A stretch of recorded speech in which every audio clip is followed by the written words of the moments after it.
not shocked that he made that shot. We're a little befuddled why the Warriors didn't double him and not allow him to take that shot and make that shot. It's the charge that he picked up on Draymond Green at the end of the game that is winning basketball. And we'll get into it. I know you're already hot. You don't like the charge call into the NBA. But come in studio, we'll sort it all out. The Warriors now, with back-to-back losses, have a tough back-to-back tomorrow in Phoenix. Welcome to Toyota Warriors Postgame Live. Greg Papa, Chris Mullen, and Darrell Wright. And we'll go right to the end. Draymond Green made a huge three, Chris, to give the Warriors the lead. But then Damian Lillard came right back and stuck a three, and then it was on at the end. Yeah, the stars showed up big time when needed. Steph had 23 at half, and he and Damian were quiet in the third quarter. But at the end of the game, they made all the big plays. Steph made a big three when Carmelo switched on him.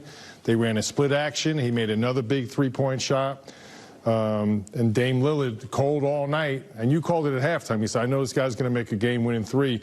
Darrell, once he got his rhythm dribble down and he saw that he was playing one-on-one, you knew it was down. Yeah, that was his best look all night, I would say. I thought the Warriors did a great job of mixing it up and showing them different defenses, showing them different bodies. And he's seen that one chance, and we know about Dame time. We know about him making big shots, so that's what he did. And they played great defense. For Wiggins played great individual defense. Yes. I thought the Warriors as a whole, as a team, they doubled at the right time all night long.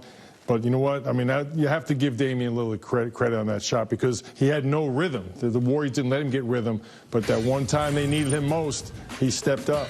Now let's take you down the stretch. Steph will kick it out here to Draymond Green, Darrell. He'll rise up and make a big-time three, but then Damian Lillard comes right back on the other end over Bazemore to answer the shot. Yes, Draymond, big three at the top of the key. The defense wasn't expecting it, and he took a big-time shot. But Damian Lillard, we've seen him make that step-back three so many times. And right here, this is winning plays like Mully said. This is leadership. You got your best player out there taking the charge for game time. I love this move by Draymond Green. He had made the prior three that we saw. Then he nice ball fake. The guy flew by him. And to me, this is not an NBA play. This is one of my pet peeves. On defense, you can get vertical and have all the contact in the world. You can block the shot. Why you get more credit for falling down, I just don't get it. And Draymond was clearly on his way to the basket. Damian Lillard was still moving a little bit. It's a smart play because it's the rule. I think the rule needs to be looked at. And you want the charge just eliminated from the NBA? I'd rather have it outside the paint. All the way outside the painted area. More than it is. Because to me, Draymond killed the Portland defense. His one guy flew by. He got all the way into the paint. He did his job and laid the ball in. Why does Portland get the credit for at the very last minute sliding over and falling down? We'll have to see. But as the rule book is currently written, did they get this right? He does step out of the no charge zone just enough so it can be called a charge. But is Damian Lillard completely set on this play to get the charge? I thought he was moving a little bit, but it was one of those bang-bang plays where a referee, it's kind of hard to overturn it. But I thought he got outside of the restriction area, and then he took the hit. He looked like he was moving a little bit, but it was one of those plays where it's kind of hard to overturn this one. Again, Draymond, keep making this move. This is the right basketball move. And, Darrell, I agree with you. Damian Lillard did the right move. By the rule, he got his team the possession back. But I thought he was up on his heels and moving a little bit to the left. You saw Steve Kerr was arguing that point as well. Yeah, I'm just not a big fan of rewarding players falling down. Draymond thought he got the basket in the end one. That was his initial reaction, but Zach Zarba was going the other way. I remember a game one of a finals with the Warriors and Cavaliers, Kevin Durant, LeBron James. Remember that years ago? They overturned the call, and Durant got it on LeBron James. So tonight, it's a very difficult game. So in the end, Damian Lillard does get the win over Steph Curry. Damian Lillard was not having a great game through three quarters, made the big plays coming down the stretch. Steph Curry had a 23-point opening half, only had one hoop in the third quarter, and it was that insane flipper off the backboard. But you said, Mully, he had to go for 35 tonight. He needed to go for 38, but he went for exactly 35. Well, I had a list of other players that didn't live up to my expectation, but Steph always does, and he's just a tremendous shot maker. As you said, Pop, first half, 23 points. Just dynamic shot making in that first half. Quiet third quarter. And then in the fourth quarter, both he and Dame Lillard, the stars that they are, Darrell, stepped up. Definitely did. And Steph, man, that shot right there was tough as well. Steph, you know, one of the best shot makers of all time. He mixes it up so well, and he just takes what the defense gives him, and that's what you got to respect about his game. He's not just settling for tough shots around the perimeter. He's mixing it up, but I thought he did a great job of keeping the team in the game, and then at the end, they just let the wrong person take the last shot. The only shot he made, the only hoop he had in the third quarter was insane. Yes. We were watching it backwards and forwards, the way he was able to spin that ball. I thought maybe it hit the 24-second clock, the ball would have been dead, but no, he had enough spin to hit it off the top of the backboard and get this ball to fall back the other way. And he was fouled. Yes, he was fouled by Cantor. It was an N1. Like you said, Pop, just insane spin. I mean, most people, Darrell, you would say this is lucky, but this is Steph Curry. That's what he does. That's not lucky at all, man. This is a lot of time in the gym. I know it went off the top of the backboard, but just the English he put on this, it gave it the opportunity to go in. Yeah, he should have been on the free throw line for an N1. Yeah, that would have been a big play coming down the stretch. For Damian Lillard, Darrell, he was not having a great game. Andrew Wiggins played him superbly. The Warriors came with timely double teams. Heading into the fourth quarter, Damian Lillard was not having a great game. Yeah. He had just 12 points on 3 of 12 from the floor, and he was 1 of 6 from the floor on the 3-ball. But in the fourth quarter, he wins the game for him. Yeah, I thought they did a great job with we talked about the junk defense. I thought they did a great job with showing them bodies, putting 2 guys on them whenever he came off of pick and rolls and things like that. But, you know, they made it hard on him. They made Dame be a real playmaker tonight. And then he seen that one opportunity tonight to close it out with a one-on-one play, and he made a shot for his team like we normally see him do. He only had 22, Mully, well below his scoring average of around 30. He was 6 of 17 from the floor, 3 of 10 on the 3-ball. We'll hear from Steve Kerr. He kind of dribbled into that last shot, but should they have laid a hit on him right away and gone and double-teamed him on that shot, the way they were doing for a lot of the game tonight? Yeah, I think looking back, that's what you want to do, right? It was working all night long. I thought they did a great job, especially Andrew Wiggins, playing him straight up. And when they went to ball screens, they committed 2 people to them and, you know, got a good double team on Damian Lillard. And probably more important, the weak side moved over. So when Cantor, that guy, rolled, there was help defense, and they rotated out of that really well. Yeah, the last play of the game there, you know, we saw him getting that rhythm dribble. We knew that's Dame Lillard. That's game time. That's Dame time.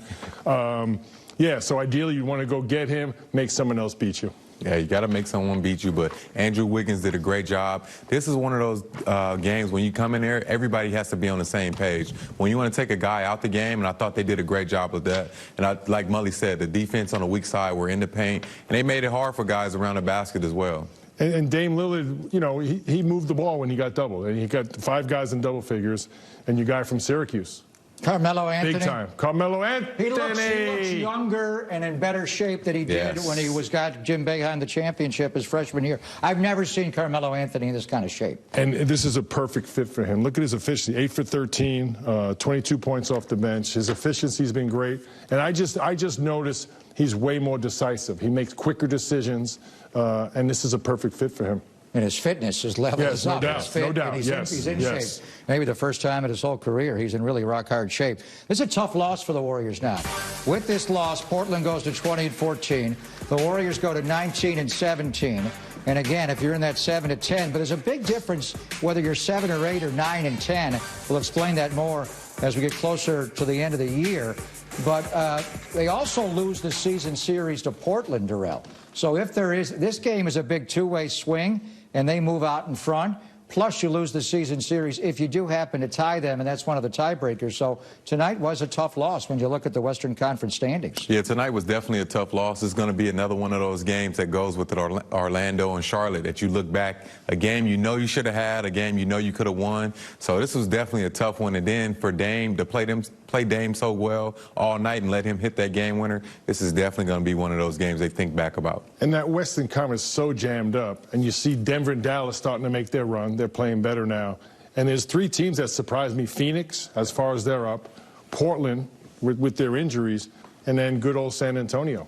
They're at 6. No one talked about them all year long. Pop may be doing his best job of coaching. It looks like their roster is just not talented enough, but he's got them playing really, really well. So Kelly Oubre Jr. not able to play tonight with a left wrist sprain. He slipped dunking a ball in practice yesterday in L.A. So it was Kent Bazemore, who was in the starting lineup tonight, Darrell, and he had to guard a lot of these premier offensive players as well. And he also had a nice night. He's a former Portland Trailblazer returning to the Moda Center. 5 of 12 floor, 2 of 6 on the 3-ball. He had 12 points tonight and also 6 rebounds. Yeah, I thought Baze put a good game. He brought that energy for that first unit. He knocked down open shots when he was open, and he also dried the ball a few times. So I thought he had a great game tonight. He's played for this team, so he understands how to play Damian Lillard, how to make it hard on him. So I thought he brought great minutes to the starting lineup. Very solid 30 minutes as a starter. He's a 45% three-point shooter, but he had a lot of cutting, backdoor, some layups. He was driving the basketball. He was 2 of 6, but he didn't rely just on a three-point shot. And I thought he played really good defense when he was on Damian Lillard. He made it tough for Damian Lillard on one-on-one situations. Question is now, will Kelly Oubre Jr. be able to return tomorrow night when the Warriors in Phoenix? So we are going to hear from Steve Kerr. What did Zach Zarba tell him at the end of the game? Steve was not happy with the charge call on Draymond Green, which really decided the game. So you'll hear from Steve, and you'll also hear the lengthy interview Darrell Wright and Grant Lippman did earlier today with Bob Myers. We'll hear a lot of the hot topics with Bob as we continue. Is that Darrell Wright sitting down there? Forgot how good podcast. We got to listen to that more. We're going to play a little more coming up in a minute, but you see the way Bob handles himself as a GM is a lot like a player agent. The way he cares for his players. And you obviously had him as your agent for 4 years, but you were with Bob when he made the transition. So what did you notice about the change when he went from being an agent to a guy that employed basketball players? Well, the first thing I noticed that he turned my ball into my boss that quick. So, you know, me being represented by Bob and just seeing the transition to the Warriors and helping this franchise change the culture, I just knew he was the right person for that job because I knew how much he cared about the Bay Area. I knew his passion for the Warriors and things of that nature. So it was great to see him and all the things he's done and just in the community for this organization. And like we always say, he cares about people. And it's not too many people out there like that that really care about their clients and the organization. So I'm always happy for him, and he's always done a great job. Bob's one of the classiest guys I've ever met in sports. Very even-keeled, very measured and composed. And there's a lot of things that go on around him, right? A lot of drama, things, you know, it's a very emotional business. Bob always takes a step back before he makes his decision. And he always thinks about how it's going to affect everyone, not just the one person he's dealing with. And I think that's why the culture at the Warriors is so great, because of Bob Myers. Like you say, he cares about the players, he cares about the organization, and he loves the game of basketball. So in the right way, he's like their teammate because he cares so much and he understands where the players are coming from. Well, remember when Draymond Green got suspended for Game 5 of the NBA Finals, Bob was not in the arena watching the Warriors play. He was in the suite with Draymond, where the A's play, watching the game with him. That's how much he cares. Remember how he broke down when Kevin Durant got hurt? Last time we interviewed him, Mully, remember how he broke down the day that James Wiseman was drafted, but he was thinking about Clay's Achilles injury. So you had a great agent, and the Warriors have a great leader of their basketball side. We'll hear more coming up in a little bit. Bob will talk about the trade deadline coming up on March 25th, and also Kelly Oubre Jr., who the Warriors had to play without tonight. They may have been the deciding factor in this heartbreaking loss. Warriors lose. Steph was great. Andrew Wiggins played better than those numbers because he defended Damian Lillard. Lillard did not have a great game, but he makes the big three to give him the lead, and then he steps under a driving Draymond Green to get a charge call. So we'll hear from Steve Kerr. He's going to rehash Lillard's shot, Draymond's charge, and a wild ending as we get reaction right now from the head coach of the Warriors in Portland. Steve, what was just your view of just, let's say, the final 20 seconds, Lillard's three, and then the block charge review? Well, he hit a huge shot, obviously, deep shot. I was, more upset a couple minutes earlier. We let him come off a screen cleanly. We had kept him under wraps most of the game. And then with about I think 2 or 3 minutes left. We let him come off clean at the top of the key for a wide open three. And that was the big shot that bothered me. The last one didn't bother me because he came up and hit a deep one, and that's what he does. But we gave him a little rhythm by not being up to touch and on the one with a couple minutes left, and that was disappointing. But as far as the block charge, it looked like a block to me. I thought he was sliding underneath, but the referee's got to look at it, and they made the call.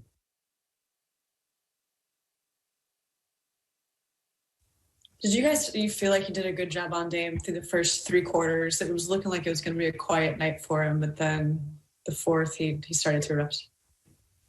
Well, that's the kind of player he is. Even on a bad night, he can get going at any time. So that's why you have to stay alert the entire 48. And I thought we let our guard down a little bit in the fourth. Steve, aside from the first part of the game, did this game, it looked to have a little bit of a dog days feel to it. I mean, what kind of feel did you get over the course of this game from both teams? A little ragged. I think everybody's tired right now. Just this point of the season. So I agree with that. A little ragged.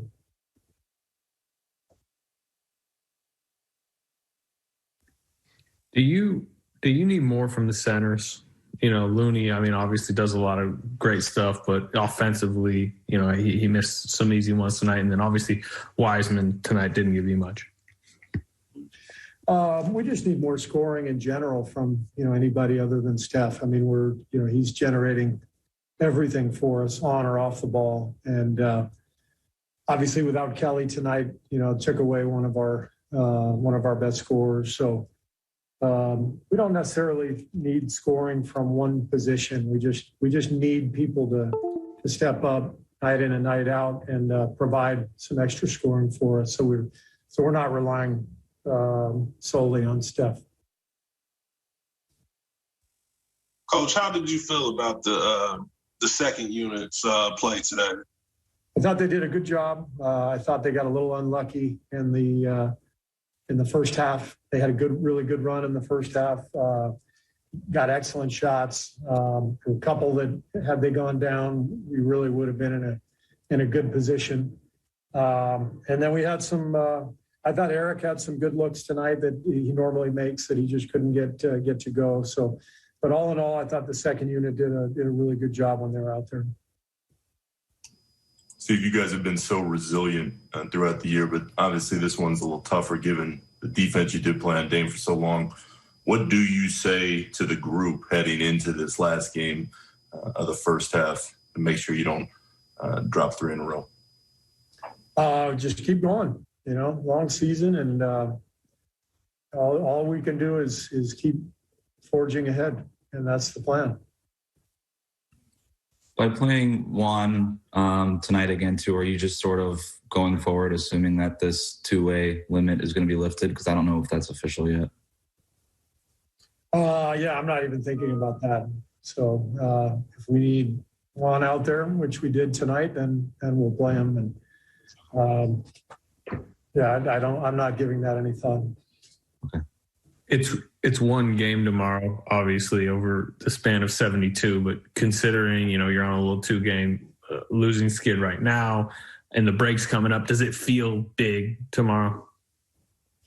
No, to be perfectly blunt. It's a long haul. It's going to be a brutal back-to-back.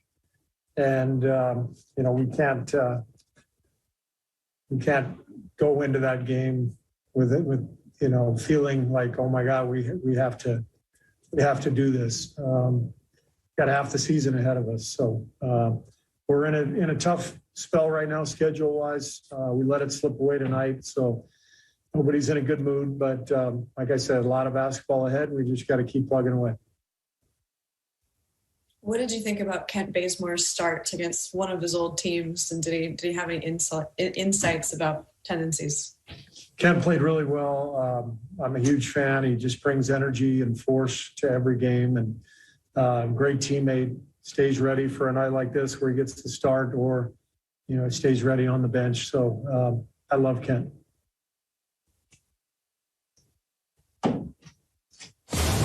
To the character of Bob Myers, when he was your agent, did you ever imagine he would be this good as an NBA executive, Darrell? Never thought.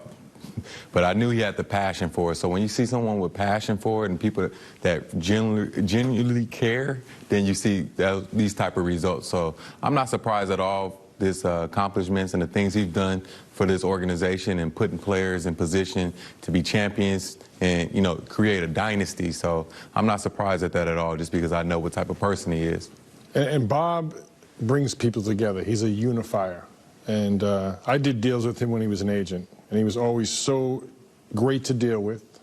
He worked for Arn-Tellem. Arn-Tellem, So now runs the Pistons. Yeah, so Bob was always, like I said earlier, always had the bigger picture in mind, wanted to do a fair deal and make sure everyone felt good about it. I think that's why this team, they trust him. He's very genuine. He wears his emotions on his sleeve, and he shares it with them.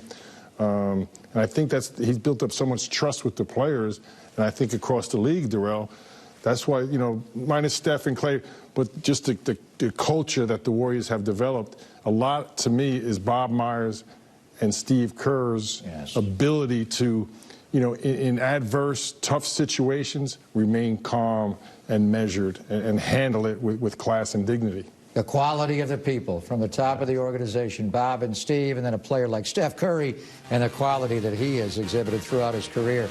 So what's galling about this, you out-rebounded them, you out-assisted them, you outshot them. The one area is they're fouling too much, Mully, and they're getting too many free throws the other way. Portland outscored the Warriors 22-9 from the free throw line. So Steph Curry had a brilliant game, 13 of 28 floor, 5 of 14 in the three ball. 16th time this year he has scored 30 or more in a game.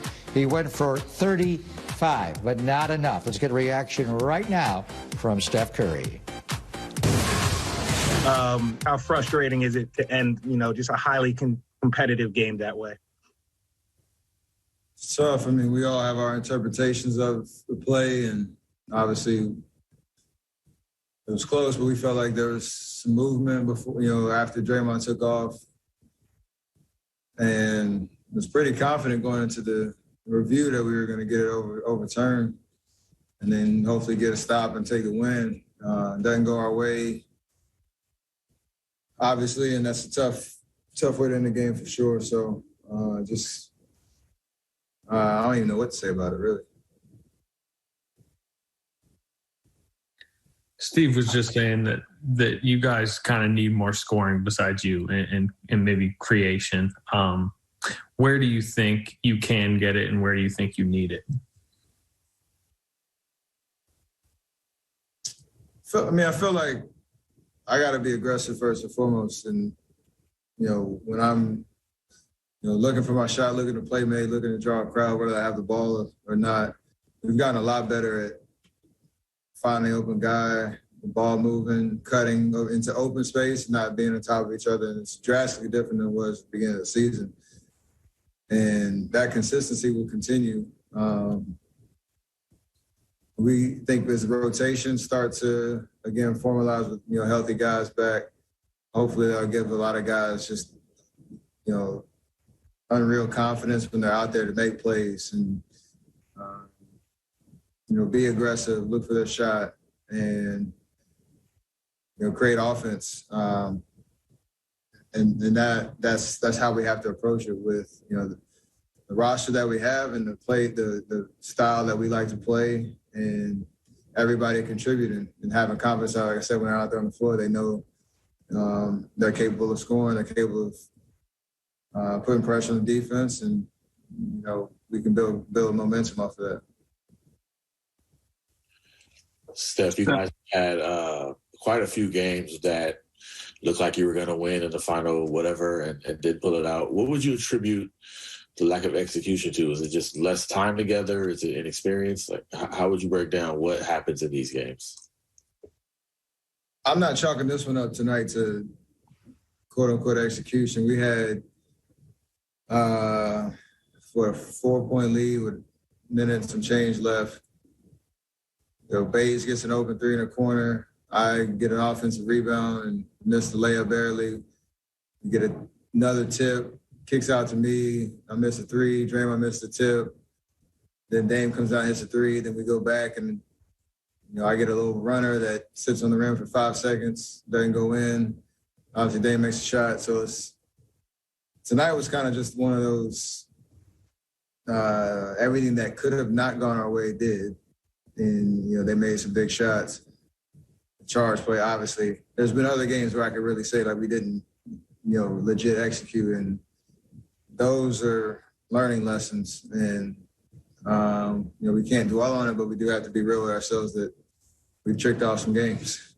And, that's not a good feeling, but don't linger, on it. Don't dwell on it. Keep moving. We'll be in these situations plenty more times down the stretch of the season and still have to have confidence that we can win them. To Atlanta this weekend, Steph a 7-time All-Star, Dame a 6-time All-Star. He's made 4 in a row. Luka's going to start the game, but you could say these are the best 2 guards, certainly in the Western Conference. Steph outstatted him, but Damian Lillard made a couple of big plays. He made 2 big threes, one before the one over Bazemore, and then when he stepped under Draymond Green to pick up a very debatable charge call, which was the play. We bring in Kareth Burke. Welcome her to Toyota Warriors Postgame Live. Damian Lillard was not having a great game tonight. The Warriors were guarding him very well, Kareth, but he made the big plays to break the Warriors' hearts tonight. This was a winnable game for the Warriors, as you guys have covered in this show. And then I was struck by something that Steph said. Remember when he gave basically a photographic memory rundown of that possession that they had that turned out to be empty? They had so many offensive chances, offensive rebounds in that game to give them extra shots. I need to take a look at my computer, but it was Bazemore missed a 3, offensive rebound. Steph misses a 3, Steph misses a tip in, another rebound. Draymond misses a tip in, and then that's when the Blazers get the ball to Damian Lillard. Then there was this whole sequence that followed. It was about 45 seconds where Damian Lillard took over this game. Because you're right, he wasn't having a great game, kind of quiet off of his averages in the first 3 quarters, but then the 4th quarter, that's where he scored 10 points. That's where he had 2 of his 3 three-pointers. The Warriors had that weird foul on him from behind. Damian went to the line for 2 shots. Then he had that dagger 3. The Warriors didn't double team him in that moment. He had the dagger 3, and then on the other side, on the other end, that's where he took the charge against Draymond. So one player being so impactful in less than 60 seconds in a game, and that's the kind of thing that can turn a game for the Warriors. This was a close one. They had a great start, but then never really felt in total control of this one. And then I think that the quote that's going to reverberate, guys, after this one is Steve Kerr explaining, we need extra scoring, so we're not solely relying on Steph. I feel like that's going to be a big storyline tomorrow when we break down things. It's going to be a big storyline heading into the break. Might be a big storyline for the rest of the season. Steph Curry needs some help. Without a doubt. Anyway, this guy. I'm all in. Yeah, he heard that, and he's mentioned that once or twice, that they need a secondary scorer to Steph Curry. They didn't have Kelly Oubre Jr. tonight. Andrew Wiggins guarded. We'll continue to be aggressive. Guys looking for their spots, knowing what your role is, and try to do that at the best level that you can. And obviously, their main focus was to take Steph out of the game in the second half. Doubling them, hitting them, similar to what we were doing with Dame. So, just a matter of getting the ball moving from side to side and certain attack, those mismatches or, trying to set up guys for easy shots.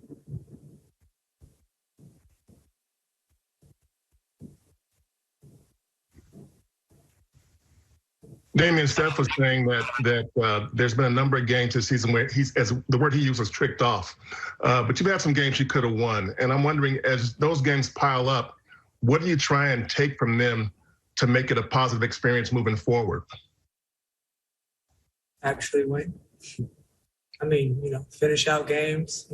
As he said, there's definitely been a couple games, that we played in that we tricked off. So it's similar to what we talked about the other day, Monty. There's been games that we had opportunities to win and, we didn't. And then on the flip side, there's been games where, we fought and clawed our way back from being down, big to winning. So it's just a matter of, keeping the foot on the gas and, staying aggressive throughout those games to get those wins. Damian Lee led the Warriors off the bench with 10 tonight. A Toyota drive ahead. We'll worry about the Clippers, Jazz, and Lakers after the All-Star break. Utah and the Lakers are both going to be a chase on back-to-back. But I think we've been talking about this in the pregame. Tonight in Portland, you got to fly all the way down the coast to get to Phoenix, Arizona. They're not going to land until about 2:30 in the morning. Hotel at 3, bed by 3:30, come back and play tomorrow. This is the toughest back-to-back to date, and I think it's the toughest back-to-back they have on the schedule. And you also got to sit on this one through the All-Star break. Steve downplayed it, but you don't want to go into the break with a 3-game losing streak. No, this is a brutal back-to-back. And tonight they did everything to win the game. They had 17 offensive boards, 27 assists, so they did a great job. The free throw tonight is what beat them. But tomorrow you just got to get your rest. Sometimes strange things happen. You feel like you can't do it. Sometimes you play your best games when you have a little injury, right? You focus. So that's what they got to do. Just get it tomorrow.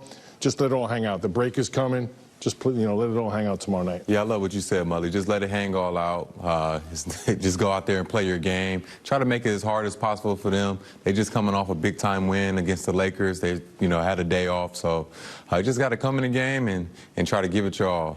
They're one of the hottest teams in the league. They've won 15 of their last 18 since January the 28th. They have 2 All-Stars on that team. Yes. Chris Paul and Devin Booker did make it.